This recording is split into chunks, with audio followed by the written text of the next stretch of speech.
Hello students, সবাইকে আমার YouTube চ্যানেলে স্বাগত জানাই। আজকে আমরা দেখব জেটেটের বেঙ্গলি। ঠিক আছে, জেটেট এর বেঙ্গলি। ঠিক আছে,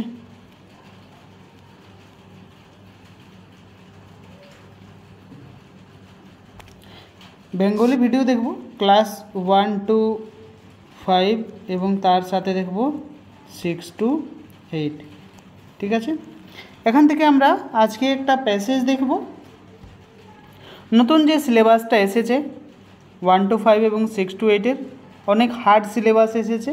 ঠিক আছে, অনেক হার্ড সিলেবাস। এই সিলেবাস কোনো টিচার যে অল্প সময় বোর্ড দিয়েছে সে অল্প সময়ের মধ্যে কিন্তু কভার করাতে পারবে না, কোনো টিচার পারবে না সম্পূর্ণ 100% কভার করাতে। ঠিক আছে, তাহলে ক্ষেত্রীয় ল্যাঙ্গুয়েজ যেগুলো রয়েছে 14-15টা ভাষা রয়েছে, সেই ভাষার কিন্তু সিলেবাস এখনও পর্যন্ত আসেনি। ঠিক আছে, সেটাই প্রত্যেকটা স্টুডেন্ট টিচার সব কিন্তু চিন্তিত আছে যে কি হবে। ঠিক আছে, যে কি হবে, কি সিলেবাস আসবে। এর আগে যদি আমরা একটু দেখি তাহলে যে পেপার 1, ঠিক আছে, পেপার 1 যেটা 1 to 5, 6 to 8-এর হিন্দি 50 এবং ইংরেজি 50, সেখানে কিন্তু হিন্দি যেটা দিয়েছে সেটা কিন্তু বহুত টপ লেভেলের দেওয়া আছে, বহুত টপ লেভেলের। ঠিক আছে, গ্র্যাজুয়েশন থেকেও হাই লেভেলের। সাহিত্যিক, ইতিহাস সমস্ত কিছু ওখানে পড়তে হবে। ঠিক আছে, মানে যারা অনার্স করে গ্র্যাজুয়েশন 3 বছর পড়ে সেই তারাই সেটা করতে পারবে, বাকিদের পক্ষে একটু সমস্যা হবে। ঠিক আছে, যে ইংলিশটা দেওয়া আছে প্রায় গ্রামার আছে, প্যাসেজ আছে, বাস সেখানে ঠিকঠাক আছে লগভগ, কিন্তু হিন্দির পক্ষে বহুত টপ আছে। সেই অনুসারে যদি ক্ষেত্রীয় ল্যাঙ্গুয়েজের এসে যায়, ঠিক আছে, সিলেবাস, তাহলে কিন্তু অনেকটাই টপ হবে। কিন্তু সমস্যার কোনো কারণ নেই, যে কোনো করে হোক আমি সেখান থেকে উদ্ধার করার চেষ্টা করব। ঠিক আছে, যারা পেড কোর্সে যুক্ত আছেন তারা তো আছেনই, কোনো সমস্যা নেই। আর যারা নতুন চ্যানেলে এসেছেন অবশ্যই চ্যানেলটাকে সাবস্ক্রাইব করে থাকবেন এবং তার সাথে লাইক, শেয়ার, কমেন্ট করবেন। এবং যদি পেড কোর্সে যুক্ত হতে চান তাহলে যে নাম্বারটা আমি দিচ্ছি, ঠিক আছে, যে নাম্বারটা দিচ্ছি 9199154669, এটি হোয়াটসঅ্যাপ নাম্বার। এখানে থেকে মেসেজ করে কিছু সমস্যা থাকলে জানতে পারেন। ঠিক আছে, সবাই কল করবেন না, এটাই। ঠিক আছে, অনেক ব্যস্ত থাকি, কল রিসিভ করতে সময় পাই না।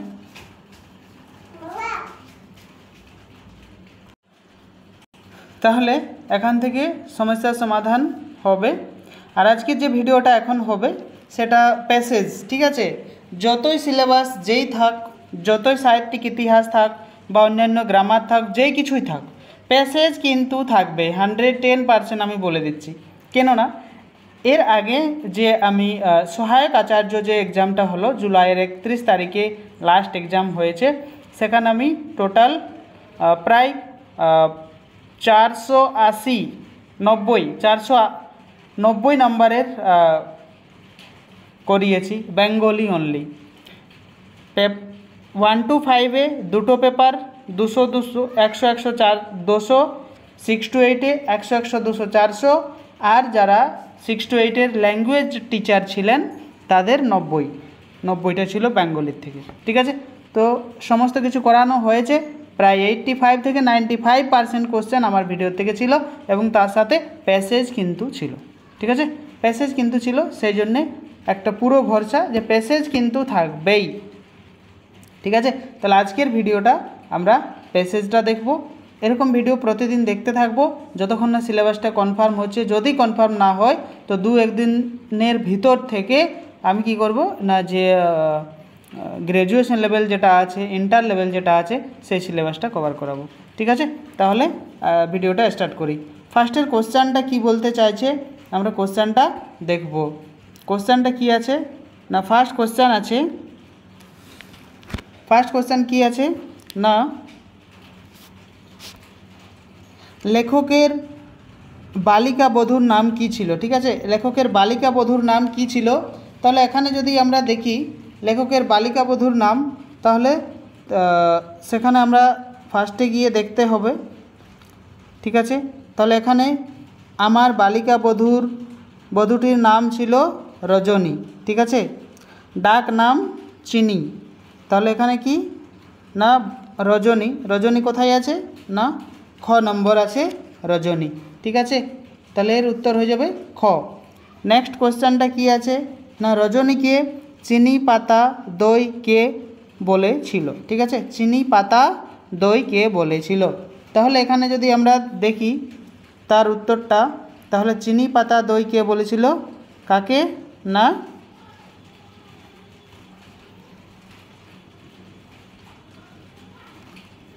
এখানে আমরা দেখব ডাক নাম চিনি। ডাক নাম কি ছিল না, চিনি ছিল। তাহলে এখানে যদি আমরা তার সঠিক উত্তরটা দেখি, তাহলে কে বলেছিল না, তাকে ডাক নাম চিনি এবং ডাক নামে চলটাই বেশি ছিল। এমনকি তাদের বিবাহের সময় কন্যাপক্ষ যে রুমাল পদ্য ছাপাইয়াছিল তাহাতে নলিনী দিদি। ঠিক আছে, তো নলিনী দিদি তার আশীর্বাদে তাকে রজনীকে চিনি পাতা দই বলিয়া উল্লেখ করিয়াছিলেন। তাহলে তার উত্তর হয়ে যাবে কি না, এটি রজনী দিদিকে কি চিনি পাতা দই বলিয়াছিলেন কে না, কে বলেছিলেন না, নলিনী দিদি। ঠিক আছে, এটি হবে তার সঠিক উত্তর। সঠিক উত্তর হয়ে যাবে খ। ঠিক আছে, তারপর দেখব পরের কোশ্চেনটা আমরা দেখব, প্রত্যুষ শব্দটির সন্ধিবিচ্ছেদ করলে কি হবে। তো এই ধরনের গ্রামার থাকবে।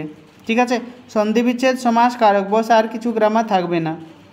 এই যে প্যাসেজগুলো থাকছে না, সেই প্যাসেজ থেকেই কিন্তু থাকবে। ঠিক আছে, তাহলে প্রত্যুষ শব্দটির সন্ধিবিচ্ছেদ যদি আমরা করি, তাহলে কি হবে না, এর উত্তর আমরা যদি দেখি, প্রতিযুক্ত উস না, প্রতিযুক্ত উস রসৌ, আর এখানে আছে দীর্ঘ বড় উ ছোট উ। দেখা যাক পরে, প্রত্যুযুক্ত উস না, কোনোটি নয়, প্রতিযুক্ত 3 নম্বর হয়ে যাবে খ, প্রতিযুক্ত উস রসৌ খণ্ড মধ্যনস। নেক্সট আসছে লেখকের বোনের নাম কি ছিল। ঠিক আছে, বোন, তাহলে লেখকের বোন কে ছিলেন, আমরাকে দেখতে হবে প্যাসেজটা। তাহলে লেখকের বোন কে ছিলেন, আমরা 4 নম্বর কোশ্চেনের উত্তর যদি দেখি, তাহলে কি হবে না, তার বোনের বিবাহের পক্ষ থেকে রুমাল নিয়ে নলিনী দিদির পাশে আশীর্বাদ রজনীকে চিনি পাতা দই বলিয়েছিলেন। বিবাহের সময় রজনীর বয়স 14 মানে হচ্ছে 14 বছর বলা প্রয়োজন। আমরা পিতা মহাশয় বাল্য বিবাহের ঘর বিরোধী ছিলেন, ফলে 13 এ কার্য হওয়ার সিদ্ধান্ত টানা। তাহার পর কিশোর নিজ কন্যার ক্ষেত্রে করিয়েছিলেন। চন্দ্রার স্বামীর নাম শরৎ। চন্দ্রার স্বামীর নাম শরৎ, সে তার পক্ষে বয়সে অন্যান্য বড় শহরের স্কুলে ম্যাট্রিক পাস স্কুলে পড়ে অঙ্কের তাহার খুব মাথা ছিল, সাপ ছিল। এবং এখানে তার বয়স বলেছে, কোশ্চেনটিতে বলেছে যে লেখকের বোনের নাম। ঠিক আছে, তাহলে এখানে আমরা যদি দেখি মাসে চন্দ্রার বিবাহের পক্ষে, তাহলে এখানে যেহেতু চন্দ্রার নামটা বারবার উল্লেখ আসছে, ঠিক আছে। চন্দ্রার নামটা যেহেতু বারবার উল্লেখ আসছে, চন্দ্রাই হবে লেখকের বোন, চন্দ্রা। ঠিক আছে, চন্দ্রা হয়ে যাবে চন্দ্রা 4 নম্বর, এটি হয়ে যাবে সঠিক উত্তর। বিয়ের রুমাল পদ্ম কে ছাপিয়েছিল? ঠিক আছে, পদ্ম কে ছাপিয়েছিল বিয়ের রুমালে? তাহলে পাঁচের উত্তর যদি আমরা দেখি, তাহলে 5 নম্বর উত্তর আমরা দেখব বিয়ের রুমাল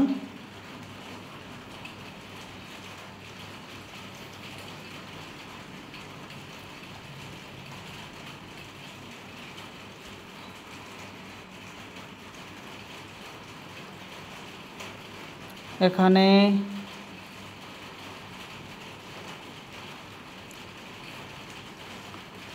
বিবাহের পক্ষকাল পড়ে এখানে নেই।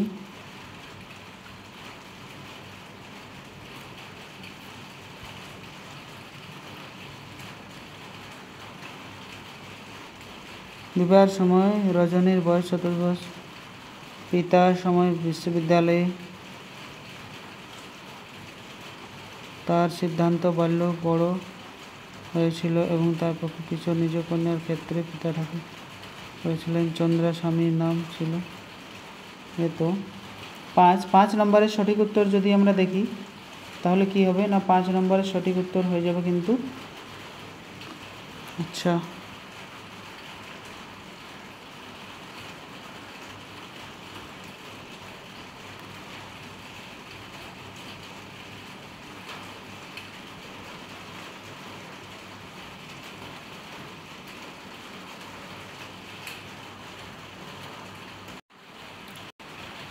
তাহলে কে ছেপেছিল না এখানেই আছে, আমি নিচের দিকে খুঁজতেছিলাম। কন্যাপক্ষ যে রুমাল পদ্য ছাপাইছিল। ঠিক আছে, তাহলে কন্যাপক্ষ হবে তার সঠিক উত্তর। 5 নম্বরের সঠিক উত্তর হয়ে যাবে কন্যাপক্ষ মানে পাত্রীপক্ষ। নেক্সট আছে চন্দ্রার স্বামীর নাম কি ছিল? না চন্দ্রার স্বামীর নাম যদি আমরা দেখি, তাহলে হয়ে যাবে কিন্তু শরৎ, এখানে দেওয়া আছে শরৎ। ঠিক আছে, এইভাবে এগুলো খুঁজে করতে হবে, করতে হবে। আশীর্বাদ কি সমাস? ঠিক আছে, আশীর্বাদ কি সমাস? ঠিক আছে, তো আশীর্বাদটা যদি আমরা দেখি, তাহলে আশীর্বাদ আসছে 7 নম্বর। 7 নম্বরের সঠিক উত্তর হয়ে যাবে কিন্তু কি মধ্যপদলোপী কর্মধারয় সমাস। ঠিক আছে, মধ্যপদলোপী কর্মধারয় সমাস। নেক্সট হচ্ছে 8, বিয়ের সময় লেখকের বয়স কত ছিল? 8 নম্বরের সঠিক উত্তর হবে, 8 নম্বরের সঠিক উত্তর কি হবে না বিয়ের সময় লেখকের বয়সটা কত ছিল। ঠিক আছে, তাহলে আমরা একবার দেখিয়ে নিই কত ছিল লেখকের বয়স। ঠিক আছে,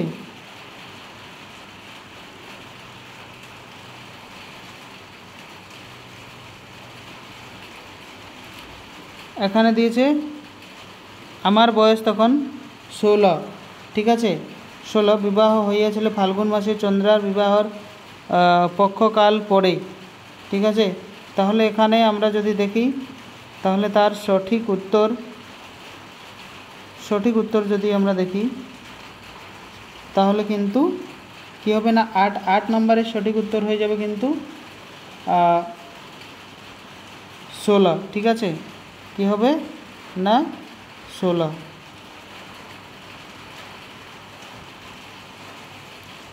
বছর। অঙ্কে কার মাথা সাপ ছিল? না অঙ্কে কার মাথা সাপ ছিল? এখানে যদি আমরা দেখি, তাহলে অঙ্কে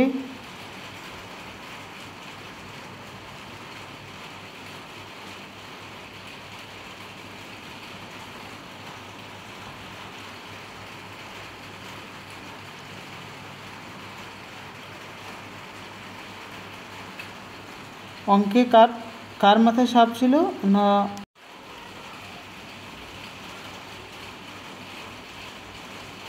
সাপ ছিল। ঠিক আছে, এখানে আমরা শরৎ শহুরে স্কুলে ম্যাট্রিক ক্লাসে পড়ে অঙ্কে তাহার মাথা সাপ ছিল। তাহলে এটা কত নম্বর কোশ্চেন? কোশ্চেনটা আসছে আমাদের 9 নম্বর। তাহলে 9 নম্বরে কি হবে না, তার সঠিক উত্তর 9 নম্বরে যদি দেখা যায় তাহলে শরতের মাথাটা সাপ ছিল। তৃণাচ্ছাদিত শব্দটির সন্ধি বিচ্ছেদ করলে কি হবে? ঠিক আছে, 10 নম্বর। তাহলে তৃণ আচ্ছাদন হবে না, কোনোটিই নয়, হবে না। আচ্ছাদিত, আচ্ছাদিত। তৈরি মূর্ধন্য। আচ্ছাদিতটা হবে না, আচ্ছাদিতটা হবে। ক নম্বরটা হবে? ঠিক আছে, তাহলে ভিডিওটা এখানেই শেষ করব। এইভাবে যতক্ষণ না সিলেবাস আসছে, ঠিক আছে, অত দিন পর্যন্ত আমরা ভিডিও এইভাবে প্যাসেজগুলো দেখব।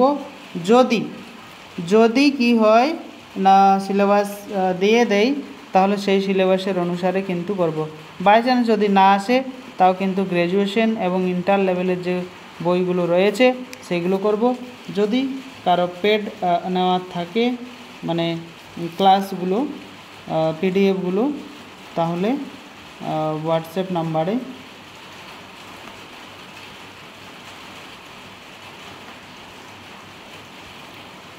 নাম্বারে যোগাযোগ করবেন। ঠিক আছে, এই নাম্বারটাতে হোয়াটসঅ্যাপ দেওয়া আছে, যোগাযোগ করবেন।